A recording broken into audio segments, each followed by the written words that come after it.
Pemirsa, indeks harga saham gabungan atau IHSG langsung terkoreksi pada perdagangan Senin 8 September 2025 setelah Presiden Prabowo Subianto merombak Kabinet Merah Putih.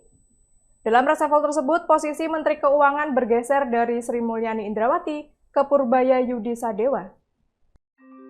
IHSG ditutup melemah 1,28% atau 100,49 poin ke level 7.768,84. Koreksi tajam ini dipicu aksi jual di sejumlah saham perbankan besar yang menjadi penekan utama indeks.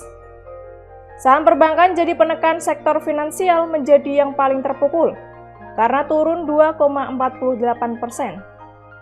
Selain itu, sektor siklikal dan infrastruktur juga ikut terkoreksi masing-masing 2,48% dan 2,7% sehingga saham-saham perbankan besar mengalami tekanan berat. Bank Sentral Asia atau BBCA turun 3,75% ke 7.700 per saham. Bank Mandiri atau BMRI melemah 4,6% menjadi 4.490. Sementara Bank Rakyat Indonesia atau BBRI terkoreksi 2,50% ke 3.900.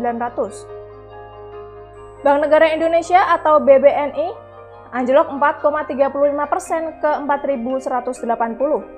Sedangkan Bank Tabungan Negara atau BBTN jatuh hampir 10% ke 1.155.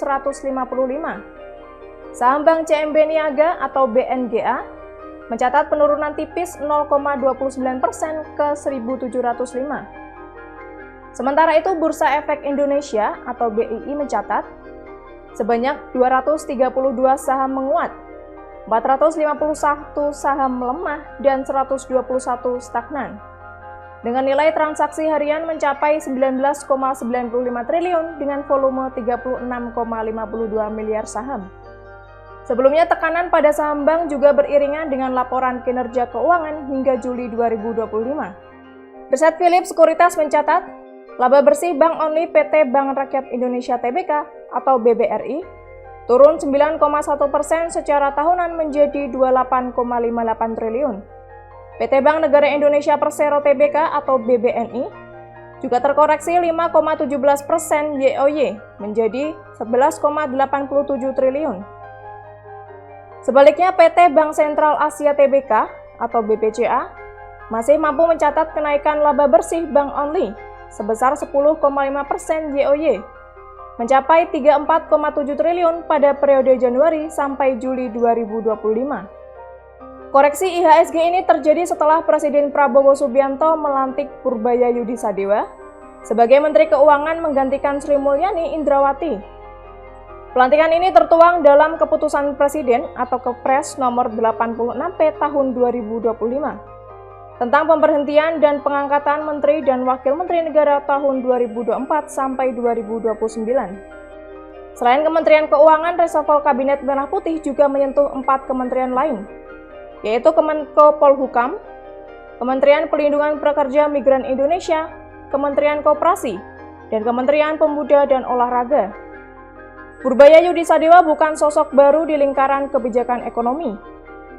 Ia pernah memimpin LPS, berkarir panjang di PT Dana Reksa, Persero, dan sempat menjabat di Kementerian Koordinator Bidang Kemaritiman dan Investasi. Namun posisi Menteri Keuangan menuntut tantangan berbeda. Karena fiskal penuh komplektivitas yang membutuhkan koordinasi erat dengan Wakil Menteri Keuangan, jajaran eselon, serta Bank Indonesia. Pasar kini menunggu langkah awal Purbaya dalam menjaga kredibilitas fiskal dan memastikan kesinambungan kebijakan yang telah dibangun oleh Sri Mulyani.